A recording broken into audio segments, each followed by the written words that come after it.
గజం భూమి కేవలం 5,000 రూపాయలతో 135 గజాల డిటిసిపి అండ్ రేరా ఫ్లాట్ కేవలం 7 లక్షలు మాత్రమే.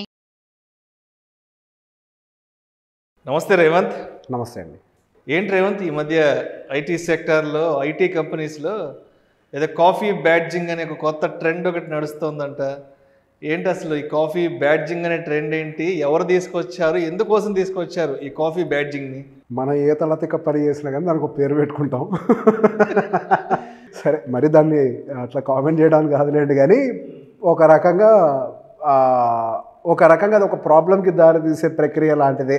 సో బేసిక్గా మనకి కోవిడ్ అనేది హిట్ అయిన తర్వాత ఈ వర్క్ ఫ్రమ్ హోమ్కి ఈ ఎంప్లాయీస్ అనే మ్యాక్సిమం సాఫ్ట్వేర్ ఎంప్లాయీస్, పర్టికులర్గా సాఫ్ట్వేర్ ఎంప్లాయీస్ అనేవాళ్ళు అలవాటు పడిపోయారు బాగా. సో కొంచెం ఈ రెస్ట్రిక్షన్స్ కానీ ఈ కోవిడ్ రిలేటెడ్కి సంబంధించి ప్రాబ్లం కానీ అంతా సార్ట్అవుట్ అయిపోయిన తర్వాత మళ్ళీ బ్యాక్కి ఆఫీస్కి రావాలని, ఆఫీస్ నుంచి మళ్ళీ ఆపరేషన్స్ చేయాలి అని చెప్పేసి కంపెనీస్ బ్యాక్ టు ఆఫీస్ అని చెప్పి అందరికి కాల్ ఇచ్చింది. బేసిక్గా దానికి సంబంధించి కొంతమంది వ్యతిరేకిస్తున్నారు ఎంప్లాయీస్. లేదు, మేము వర్క్ ఫ్రమ్ హోమ్ అయితేనే చేస్తాం. కొంతమంది అయితే కంపెనీ కూడా మారుతున్నారు, వర్క్ ఫ్రమ్ హోమ్ ఇవ్వట్లేదు అని పిలిస్తే కోపాలు వస్తున్నాయి. కోపాలు వస్తున్నాయి. వర్క్ ఫ్రమ్ హోమ్ అయితేనే మేము జాబ్ చేస్తాం అని అడిగే వాళ్ళు కూడా కొంతమంది ఉన్నారు. కొన్ని కంపెనీస్ అయితే లేదు, నువ్వు ఎట్టి పరిస్థితుల్లో ఆఫీస్కి రావాలి అని చెప్పినప్పుడు మన వాళ్ళు తెలివిగా వెతుక్కున్నటువంటి ఒక పని ఈ కాఫీ బ్యాడ్జింగ్. వాళ్ళు అందరిలాగానే టైంకి లేచి ఆఫీస్కి వెళ్తారు. కాకపోతే ఏంటి అని అంటే వాళ్ళకి లోపల ఆఫీస్కి వెళ్ళడం అనేది ఒక వేస్ట్ పని. ఇంటి దగ్గర చేయాల్సిన పని వీళ్ళు బలవంతంగా నన్ను ఇక్కడ దాకా పిలిపిస్తున్నారు అన్న ఒక దాన్ని వాళ్ళు మైండ్లో పెట్టుకొని, ఒక రకంగా చెప్పాలంటే మేబీ దాని ఒక నిరసన అని అనుకోవచ్చు. మనకి ఏదైనా నచ్చకపోతే మనం నిరసన కాబట్టి మనం అయిష్టాన్ని వ్యక్తపరిచే ప్రయత్నం చేస్తాం కదా, అట్లాంటి ఒక ప్రొసీజరే అయి ఉండొచ్చు. వాళ్ళు ఆఫీస్కి వచ్చి వాళ్ళ వర్క్ టేబుల్ దగ్గర కంటే కూడా వాళ్ళ ఫ్రెండ్స్తో పాటు వెళ్ళి వాళ్ళకు ఉన్నటువంటి క్యాఫ్టేరియాలో కాఫీ తాక్కుంటూ టైంపాస్ చేయటం, మధ్యలో కలరింగ్ ఇవ్వడానికి వాళ్ళ మేనేజర్ల చుట్టూ హెచ్ఆర్ల ముందు 4 రౌండ్లు వేయటం, వాళ్ళు ఎంటర్ అయ్యేటప్పుడు లాగిన్కి కార్డ్ స్వైప్ చేస్తారు, బయటికి వెళ్ళేటప్పుడు కార్డ్ స్వైప్ చేస్తారు. సో కంపెనీ నామ్స్ ప్రకారం వాళ్ళకి అటెండెన్స్ పడిపోయింది, బిల్డప్ కోసం 4 రౌండ్లు వేస్తారు, అందరికీ కనిపించేలాగా తిరుగుతూ ఉంటారు తప్పించి పని మాత్రం చెయ్యరు. సో బేసిక్గా ఒక రకంగా ఇది వాళ్ళకున్నటువంటి అయిష్టాన్ని చెప్పే ప్రయత్నంలో చేస్తున్నారు. కానీ రీసెంట్గా వస్తున్నటువంటి సర్వే రిపోర్ట్స్ ప్రకారం, అంటే ప్రతిదానికి ఒక ఎనాలిసిస్ ఉంటుంది కదా, సర్వే రిపోర్ట్ అంటే ప్రతిదానికి ఏదో ఒకటి వస్తుందిలే అని కాదు. అంటే ఒక పని జరుగుతుంది అని అంటే అది ఎటు దారి తీయబోతుంది అని ఎవరో ఒకరు ఎనాలిసిస్ చేసే ప్రయత్నం చేస్తారు. ఈ పద్ధతి కనుక కొనసాగుతూ ఉంటే ఇప్పుడు ఆల్రెడీ ఆఫీస్లో వచ్చి పనిచేసే కొంతమంది ఉంటారు, అదే ఫ్రెషర్స్ కూడా డైరెక్ట్గా ఆఫీస్కి వచ్చి పనిచేసే వాళ్ళు ఉంటూ ఉంటారు. ఇలా కొంతమంది ఇట్లాంటి పనులు చేసినా అక్కడ ఉన్నటువంటి కంపెనీ కానీ మేనేజ్మెంట్ కానీ వాళ్ళ టీం కానీ ఏమీ పట్టించుకోకపోతే సిన్సియర్గా వర్క్ చేసే వాళ్ళు కూడా ఆ దారిలోకి వెళ్ళిపోయే ప్రమాదం ఉంది. వాళ్ళ మైండ్ కూడా అటు డైవర్ట్ అయిపోతుంది. ఎస్, వాళ్ళందరూ వస్తున్నారు, కాఫీ టీలు తాగుతున్నారు, బయటకు వెళ్ళి హ్యాపీగా దమ్ము కొడుతున్నారు. మనం ఎందుకు ఇంతసేపు కూర్చొని పని చేయాలి, మనం కూడా వాళ్ళ నిరసన వ్యక్తం చేసి సరిపోతుంది కదా. ఎస్, మనం కూడా ఇంత పని ఎందుకు చేయాలి అనే ఉద్దేశం వాళ్ళకి వస్తుంది. అది వచ్చింది అని అంటే ఓవరాల్గా అసలు వర్క్ ఎకో సిస్టమ్ అనేది డిస్టర్బ్ అయిపోతుంది అనే ఒక భయం అయితే కనిపిస్తుంది. Over the period of time companies కూడా ఖచ్చితంగా ఇవన్నీ అబ్జర్వ్ చేస్తూనే ఉంటుంది. కంపెనీస్ వాళ్ళేం పిచ్చోళ్ళు కాదు, వాళ్ళు ఇవన్నీ అబ్జర్వ్ చేస్తూ ఉంటారు. వాళ్ళకి ఏదైనా ఆల్టర్నేటివ్ కనుక మిమ్మల్ని రీప్లేస్ చేసే ఆల్టర్నేటివ్ ఒకటి దొరికితే మిమ్మల్ని కంపెనీలో ఉంచుతారా? ఫైర్ చేసి పడేస్తారు. మీరు ఒక కంపెనీ నుంచి సగౌరవంగా మీకు వేరే కంపెనీలో జాబ్ తెచ్చుకొని వెళ్ళిన దానికి మీరు ఇట్లాంటి ఏదో ఒక అడ్డదిడ్డమైన పేరుకి కాఫీ బ్యాడ్జింగ్ అని పెట్టుకొని మీరు టైంపాస్ చేసి ఉద్యోగం పోగొట్టుకున్న దానికి మీ కెరియర్లో అదొక మార్క్ కింద ఎప్పటికీ మిగిలిపోదా? అసలు సహజంగా ఏజ్ పెరిగే కొద్దీ సాఫ్ట్వేర్లో అంటే ఎక్స్పీరియన్స్ ఎక్కువ పెరిగే కొద్దీ సాఫ్ట్వేర్స్లో జాబ్స్లో తీసుకోవడానికి పెద్దగా ఇంట్రెస్ట్ చూపారు. బికాస్ ఆఫ్ హై పేడ్, ఎక్కువ పే చేయాలి అనే ఉద్దేశంతో ఏజ్ బాగా పెరిగే కొద్దీ తీసుకోవడం కష్టమవుతుంటుంది. అట్లాంటిది ఎక్స్పీరియన్స్ ఉన్న వాళ్ళు ఇట్లాంటి పనులు చేసి ఈ టైంలో వాళ్ళు ఏదైనా రిస్క్, ఒక్కసారి ఏదన్నా కార్పొరేట్ కంపెనీ కనుక స్ట్రిక్ట్ యాక్షన్ తీసుకోవడం మొదలు పెట్టింది అని అంటే డెఫినెట్గా వాళ్ళ కెరియర్స్కి ఇబ్బంది అయ్యేలాగా తీసుకుంటారు. ఎందుకనంటే ఒకరిని కొడితే 4 భయపడతారని ఉంటుంది. ఆ ఒకడివి నువ్వే అయ్యావనుకో, రేపు నువ్వు నీ ఫ్యామిలీ పరిస్థితి ఏంటి? They are paying you. నువ్వు రావడం కోసం నీకు ట్రావెలింగ్ అలవెన్స్ పే చేస్తున్నావు, నీ ఆఫీస్కి వచ్చినప్పుడు నీకు ఫుడ్ పెడుతున్నారు, నీకు పని చేసినందుకు జీతం ఇస్తున్నారు. లేదు నేను ఇంటి నుంచే పని చేస్తాను, ఇది ఎక్కడ పద్ధతి? ఆఫీస్ అనేది ఒక సిస్టమ్ ఉన్నప్పుడు, ఒక వర్క్ ఎన్విరాన్మెంట్ అనేది ఉన్నప్పుడు ఆఫీస్కి వాళ్ళు రావాలి అని పిలిచినప్పుడు వెళ్ళాల్సిన బాధ్యత నీది. వాళ్ళు మనకు మా జీతం అనేది పే చేస్తుంది, వాళ్ళు చెప్పిన పనిని మనం చేసేందుకే. నేను ఇక్కడి నుంచే చేస్తాను, నాకు నచ్చినట్టే చేస్తా అంటే కుదరదు.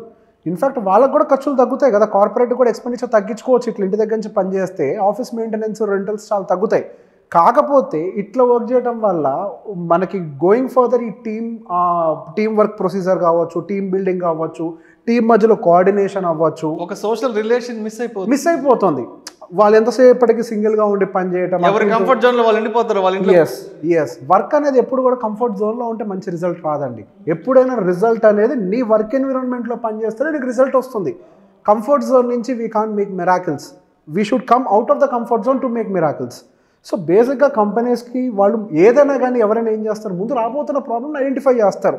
ఇలా ఉంటే ఈ టీమ్ బాండింగ్ మిస్ అవుతుంది, సోషలైజ్ అవ్వరు నా ఎంప్లాయీస్ అనే భయంతో company started calling back their employees. కానీ వాళ్ళు ఈ ట్రావెల్ ఎక్స్పెండిచరు, ఇంత శ్రమ ఇదంతా నాకెందుకు అని వాళ్ళు ఫీల్ అవుతున్నారు. అదంతా నీకెందుకండి, ఇంతకుముందు నువ్వు ఉద్యోగం చేయలేదా అంటే ఒక్కసారి నీకు ఆ పరిస్థితుల వల్ల సడలింపు ఇచ్చినందుకు నువ్వు ఆ బద్ధకానికి అలవాటు పడిపోయావా? ఇప్పుడు బేసిక్గా మీరు వర్క్ చేయాలి అని అనుకున్నప్పుడు వర్క్ ఎన్విరాన్మెంట్లో చేయాలి. పరిస్థితులకు అనుకూలంగా వాళ్ళు మీకు వర్క్ ఫ్రమ్ హోమ్ ఇచ్చారు, ఆ పరిస్థితులను ఇప్పుడు సర్దుమణిగాయి, మళ్ళీ కాల్ బ్యాక్ ఇచ్చారు. ఎవరి పనులు వాళ్ళు వాళ్ళ పద్ధతిలో చేసుకుంటే అది మీకు మీ పనికి మర్యాద. సెలవుల తర్వాత ఎలాగ స్కూల్కో కాలేజీకి వెళ్తామో కోవిడ్ ఫేస్ చేసాము, సెట్ అయిపోయింది. ఇప్పుడు అన్ని సర్వీసెస్ అన్ని సెక్టర్స్ రిజ్యూమ్ అయిపోయింది. మళ్ళీ పిలవంగానే వెళ్ళాలి, అంతేగాని స్కూల్ సెలవులు అయిపోయాక నేను స్కూల్కి రాను, నేను ఇంట్లో ఉంటే కొంచెం చదువుకుంటాను, టీచర్లు మా ఇంటికి రావాలంటే అది ఇప్పుడు జరిగేది మీరు చెప్పిన ఎగ్జాంపుల్ లాగే ఉంది. ఎందుకంటే రేవంత్ ఇదంతా విన్నాక ఇదంతా చూసాక ఏమనిపిస్తుంది అంటే, ఒక 10-15 ఏళ్ళకు ముందు ఒక సాఫ్ట్వేర్ ఉద్యోగం తెచ్చుకోవడం అంటే గగనం. అవును. ఒక ఎంసీఏనో ఒక ఎంబీఏనో లేదంటే ఒక ఇంజనీరింగ్ చదివి బయటకు వస్తే ఒక బ్యాగ్ పట్టుకొని ఒక సంచి పట్టుకొని హైదరాబాద్ అమీర్పేటలో దిగి హాస్టల్లో దిగి అమీర్పేటకి వెళ్ళి ఒక 10 ఇన్స్టిట్యూట్ల చుట్టూ తిరిగి అదేదో చిన్న ప్రాజెక్ట్ వర్కులు చేసుకుంటూ కోర్సులు నేర్చుకుంటూ ఎవరైనా తెలిసిన వాళ్ళు రెఫరెన్స్ ఇస్తే బాగుండు, ఎవరైనా తెలిసిన వాళ్ళు ఏదైనా బ్యాక్ డోర్లో ఏదైనా సపోర్ట్ చేస్తే బాగుండు, లేదంటే ఏదైనా ఎక్కడైనా ఫేక్ ఎక్స్పీరియన్స్ దొరికితే వచ్చి ముందు ఆ సాఫ్ట్వేర్ జాబ్లోకి ఎంటర్ అయితే చాలురా బాబు, ఇదే అదృష్టం చాలు, ఈ జీవితానికి ఇంతకు మించి అవసరం లేదు అనుకున్న రోజుల నుంచి ఇప్పుడు నెలకి 2-5 లక్షలు 3-5 లక్షలు వస్తుంటే మేమేంది ఆఫీస్కి వచ్చేది, మాకేం అవసరం, మేము ఇంట్లో కూర్చొని పని చేస్తాం, మేము ఆఫీస్కి వచ్చి కాఫీలు టీలు తాగుతాం సిగరెట్లు తాగుతాం అనే స్థాయికి వచ్చేసింది. Over looking and over confidence అంటారండి దీన్ని. ఎందుకంటే చెప్తున్నాను కదా, అంటే ఒక 2008, 9, 10 ఆ టైంలో ఒక సాఫ్ట్వేర్ జాబ్ రావాలంటే సంవత్సరం 2 ఏళ్ళు అమీర్పేట హాస్టల్లో పడి రెంట్లు కట్టుకోలేక కోర్సుల మీద కోర్సులు నేర్చుకుంటూ ఒక కోర్సు నేర్చుకుని బయటకు వచ్చినప్పుడు అది అవుట్డేట్ అయిపోతే మళ్ళీ ఇంకో కొత్త కోర్సు నేర్చుకుంటూ తెలిసిన వాళ్ళ రూమ్లకు వెళ్ళి వాళ్ళ దగ్గర ఏదైనా రియల్ టైమ్ ప్రాజెక్ట్స్ ఎక్స్పీరియన్స్ తెచ్చుకొని వాళ్ళ ద్వారా రెజ్యూమేలు సీవీలు డిజైన్ చేయించుకొని 10 కంపెనీలు వాళ్ళ ద్వారా ఇంటర్వ్యూలు పెట్టించుకొని ఇంత స్ట్రగుల్ అయ్యి ఒక 2-3 ఏళ్ళు స్ట్రగుల్ అయితే జాబ్ వచ్చేది. ఇప్పుడు అలా అంటే అప్పట్లో ఈ స్ట్రగుల్ అంతా పడి జాబులు ఎవరు తెచ్చుకున్నారో 10-12 ఏళ్ళ క్రితం, ఇప్పుడు వీళ్ళు సిచ్యువేషన్ ఎలా అంటే మేము ఎందుకు రావాలి, మాకు నెలకు 3 లక్షలు 4 లక్షలు వస్తుంది, మాది ఆఫీస్కి వచ్చే రేంజ్ కాదు, మేము వచ్చి సరదాగా కాఫీ టీ సిగరెట్ దాకా వెళ్ళిపోతాం అంటుంటే ఇక్కడ ఎవరిని ఏమనుకోవాలో అర్థం కావట్లేదు. వాళ్ళని వీళ్ళు కంట్రోల్ చేయాలో వీళ్ళని వాళ్ళు కంట్రోల్ చేయాలో అర్థం కావట్లేదు. అవును. ఇప్పుడు బేసిక్గా ఇట్లా చేయటం వల్ల ఇది మీ వర్క్ డిసిప్లిన్ ఏంటి అనేది చూపించేస్తుందండి. కంపెనీ ఒకరిని ఆడిట్ చేసే ప్రక్రియ జరిగేటప్పుడు ఇవన్నీ కూడా వాళ్ళు ఖచ్చితంగా కన్సిడర్ చేస్తారు. ఒక వర్క్ డిసిప్లిన్ లేని క్యాండిడేట్కి, వర్క్ కల్చర్కి రెస్పెక్ట్ ఇవ్వని క్యాండిడేట్కి, వర్క్ ఎన్విరాన్మెంట్కి రెస్పెక్ట్ ఇవ్వని క్యాండిడేట్కి, కంపెనీ చెప్తున్నటువంటి ఆర్డర్స్ని ఫాలో కాని క్యాండిడేట్కి ఒక హైక్ కానీ ప్రమోషన్ ఇచ్చే ప్రయత్నం కానీ ఏ కంపెనీ కూడా చేయదు. వాళ్ళ కాంటాక్ట్ ఎంత గమనిస్తుంటారు. అంతే, ప్రతి కాంటాక్ట్ని ఏ కంపెనీ అయినా గమనిస్తుంది. వాళ్ళు ఆ టైంకి మాట్లాడకపోవచ్చు, అంతే. ఆ సమయం వచ్చినప్పుడు ఖచ్చితంగా అవన్నీ మీ కెరియర్ మీద ఇంపాక్ట్ చూపించడం అయితే గ్యారంటీ. సో మీరు మీ పని ఏంటి, వెళ్ళి జాబ్ చేయటం, యూ డూ దట్. రండి 8 గంటలు 8 or 9 hours పని చేసి వెళ్ళిపోవడమే, అంతే. మీ పని అదే కదా. వాళ్ళు ఏమి ఆఫీస్కి వచ్చి ఇటుకరాలు కొట్టమనడమో సిమెంట్ బస్తాలు మైమని చెప్పడమో లేకపోతే ఏమన్నా పెద్ద పెద్ద బరువులు ఎత్తే పనులేం కాదు కదా. మీ వర్క్ దగ్గర రెస్పెక్ట్ అక్కడ దొరుకుతుంది, మీ వర్క్ ఎన్విరాన్మెంట్ అక్కడ ఉంటుంది. Your job is to go and do their duty, అంతే.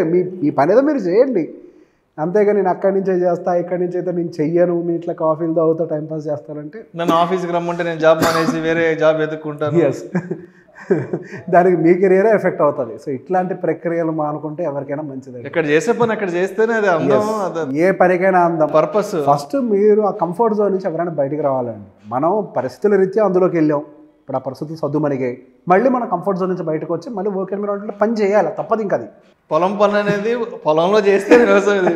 లేదు నేను ఇంట్లో విత్తనాలు వేస్తాను, నేను ఇంట్లోనే నారు మలిపిస్తాను అంటే అది కుదరదు. అది పొలానికి వెళ్ళి చేసే పని పొలానికి వెళ్ళి చేస్తేనే అది వ్యవసాయం బయటకు వస్తుంది. ఆఫీస్లో ఉండి కూర్చొని చేయాల్సిన వాళ్ళు ఆఫీస్లో చేయాలి, టీంతో కూర్చొని చేయాల్సిన పని టీంతో కూర్చొని చేయాలి. ఇప్పుడు కొన్ని లక్షల రూపాయలు ఖర్చు పెడుతుంది కంపెనీ, ఏది టీమ్ బాండింగ్ కోసం, వాళ్ళ కండక్ట్ని మెయింటైన్ చేయడం కోసం, వాళ్ళ సైకాలజీని బ్యాలెన్స్ చేయడం కోసం లక్షల రూపాయలు కంపెనీలు ఖర్చు పెడుతూ ఉంటాయి. ఆ ఖర్చు పెట్టడానికి రీజన్ ఏంటి? టీమ్ ఎఫర్ట్ అనేది కరెక్ట్గా ఉంటే, ఆ టీమ్ బాండింగ్ అనేది కరెక్ట్గా ఉంటే, ఎంప్లాయీ అనేది సోషలైజ్ అయ్యి ఉంటే దాని రిజల్ట్స్ అనేవి మంచిగా వస్తాయనేది ఉద్దేశం. అవన్నీ మీరు ఆఫీస్లో ఉంటే చేయగలుగుతారు, కానీ మీరు ఇంట్లో కూర్చొని చేస్తారంటే సాధ్యం కాదు. ప్రాక్టికల్గా చెప్పాలంటే ఇంట్లో కూర్చొని పని చేయడమే చాలా పెద్ద తలనొప్పి. అవును, ఇంట్లో అందరు ఉంటారు, రకరకాల డిస్టర్బెన్సెస్, ఏదైనా ఒక లైవ్ కాల్ తీసుకుని మాట్లాడలేము, ఏదైనా లైక్ ఏదైనా టీమ్ మీటింగ్స్ అటెండ్ అవ్వలేము, చుట్టుపక్కల డిస్టర్బెన్సెస్, ఇంట్లో అందరు తిరుగుతుంటారు, వర్క్ స్ట్రెస్ అంతా ఇంట్లో చూపిస్తుంటారు. ఏదో ఇంట్లో వాళ్ళు మనం పని చేసే టైంకి ఇంట్లోకి ఎవరైనా తెలిసిన వాళ్ళు వస్తారు, అంతా కూర్చొని మాట్లాడలేదు, ఇంట్లో ఏదైనా బయట పని చెప్తారు, వెళ్ళాలి. ఇవన్నీ అదే హ్యాపీగా ఆఫీస్కి వెళ్ళి కూర్చుంటే ఎవరు డిస్టర్బ్ చేస్తారు? 8 hours ఎవరు డిస్టర్బ్ చేయరు, ఎవరు పనాలు చేసుకోవడం అది వాళ్ళకి మంచిది. అంతే, ఎక్కడ జరగాల్సిన పని అక్కడ జరగాలి, అంతే. ఇంట్లో కూర్చొని పని చేస్తే తలనొప్పి. ఆ కిరాణా షాప్కి వెళ్ళమంటారు, పాల ప్యాకెట్ తెమ్మంటారు, లేదా ఇంకోటి తెమ్మంటారు. ఈ రకరకాల ఇబ్బందులు ఉంటాయి. ఫోకస్గా వర్క్ చేయాలంటే మాత్రం regular procedure is the best. ఎందుకంటే అప్పుడప్పుడు యూట్యూబ్ వీటిలో చూస్తుంటాం, వర్క్ ఫ్రమ్ హోమ్ చేసే వాళ్ళు ఏదైనా టీమ్ మీటింగ్స్, కంపెనీస్ వాళ్ళు రికార్డింగ్స్ పెడుతుంటారు. ఇక్కడ ముందు వాళ్ళు టీమ్ మీట్ జరుగుతుంటాడు, పక్కన పిల్లడు గోల్ చేస్తుంటాడు, ఇట్లా పిల్లడు చూసాం కదా మనం కోవిడ్లో చూసాము. ఈ టీవీ డిబేట్లలో కూడా ఇంట్లో నుంచి వాళ్ళు ఈ జూమ్ కాల్ అటెండ్ అయినప్పుడు ఇంట్లో వాళ్ళ ఆవిడ వచ్చి ఏదైనా టిఫిన్ పెట్టడం. వర్క్ కల్చర్ అనేది ఎప్పుడు కూడా ఇంటి దగ్గర నుంచి మెయింటైన్ కాదండి. వర్క్ కల్చర్ మెయింటైన్ కావాలంటే మీరు వర్క్ ఎన్విరాన్మెంట్లోనే ఉండాలి. Right, thank you so much Revanth. IT కంపెనీలని హడలెత్తిస్తున్న కాఫీ బ్యాడ్జింగ్ అనే ఒక అంశం గురించి మీ విశ్లేషణ చాలా చక్కగా, చాలా సరదాగా తెలియజేశారు. Thank you so much Revanth. Thank you అండి.